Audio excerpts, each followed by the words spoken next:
Shalom, ketemu lagi dengan saya Pendeta Samsudin Simarmata, pengembalaan di GPDI Sokal Lembah Hijau Salatiga. Pada kesempatan ini kita akan belajar tentang bahasa roh.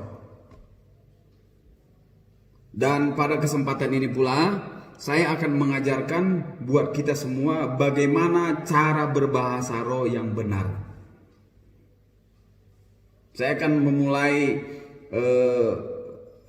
dengan bahasa roh. Nanti ini boleh Bapak hafalkan di rumah-rumah supaya Bapak Ibu juga ketika beribadah nanti yang suka berbahasa roh lihat urutannya.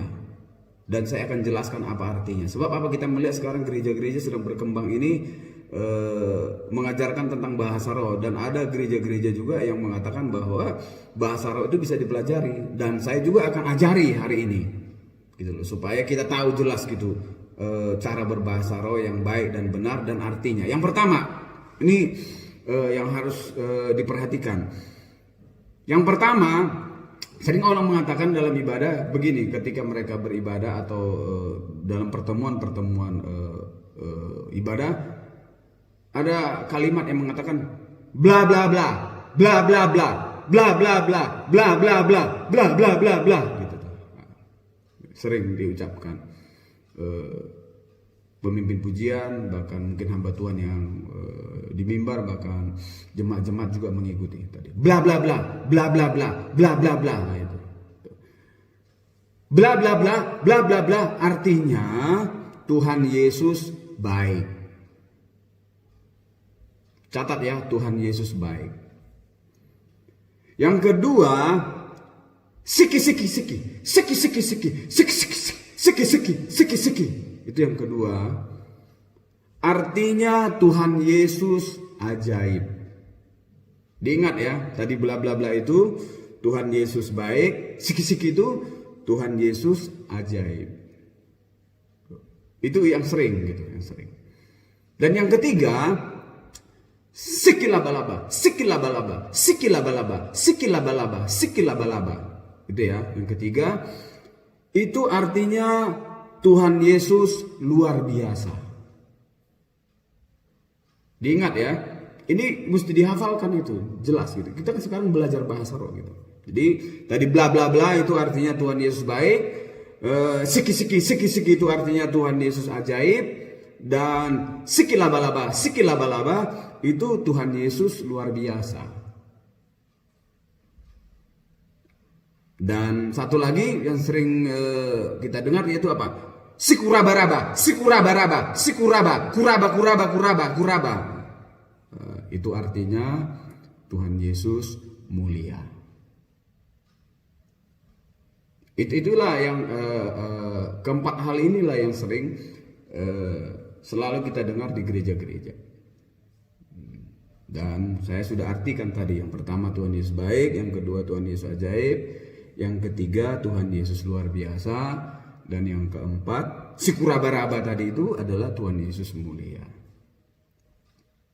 Itu artinya. Dari penjelasan saya ini, apakah Bapak percaya? Pemirsa percaya, Bapak Ibu yang dikasihi oleh Tuhan, bahasa roh yang baru saya ajarkan dan artinya, apakah Bapak percaya? Bagi Bapak Ibu juga mungkin yang sering berbahasa roh itu. Nah, saya mau kasih tahu ini artinya. Percaya enggak? Saya mau katakan, semua yang saya katakan tadi itu semua bohong.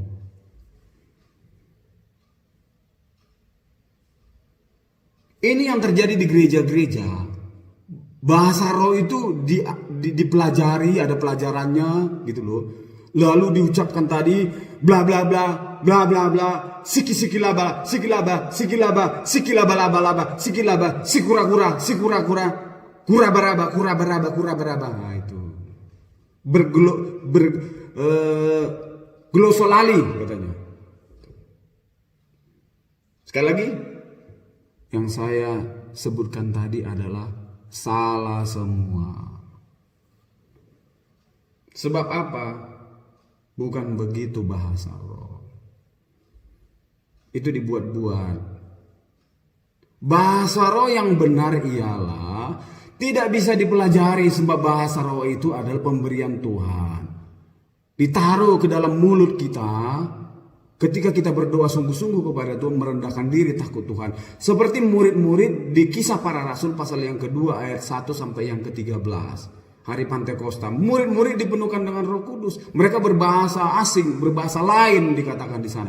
Itu bahasa asing atau bahasa lain itu bukan bahasa surga, bukan bahasa di awan-awan sana, bukan bahasa malaikat. Itu bahasa suku lain atau negara lain. Sebab di Yerusalem pada saat itu berbanyak dari seluruh penjuru dunia berkumpul. Ketika murid-murid dipenuhkan Roh Kudus, mereka berbahasa lain, berbahasa orang lain gitu loh. Jadi bahasa itu bahasa manusia lain yang tidak mereka mengerti oleh murid-murid. Murid-murid kan orang Yerusalem, orang Yahudi Yerusalem. Ada Yudea dan lain sebagainya, tetapi mereka bisa berbahasa Mesir, bahasa lain. Kan orang mengatakan di sini dalam Kisah 2 ayat 1 sampai 13, bukankah ini bahasa di negeri kita gitu loh. Jadi bahasa roh tidak bisa dipelajari. Kalau ada gereja yang mempelajari dan sebentar-sebentar mereka berdoa, itu bohong. Saya mau katakan itu bohong. Jangan mau dibohong-bohongi. Jadi Bapak Ibu yang dikasih oleh Tuhan pemirsa, kalau Bapak ingin lebih jelas lagi bagaimana bahasa roh yang sesungguhnya, apa itu bahasa roh sesungguhnya, nanti di kolom komentar bisa buat komentar, pertanyaan dan lain sebagainya. Nanti akan saya jawab tuntas di video yang berikutnya. Terima kasih, kira-kira begitu dulu. Saya akan tunggu semua komentar dan pertanyaan, saya akan jawab. Terima kasih. Boleh kalau suka nanti di share dan di subscribe, kirim ke yang lain supaya kita memahami tentang kebenaran yang sesungguhnya. Terima kasih, Tuhan Yesus memberkati kita semua. Amin.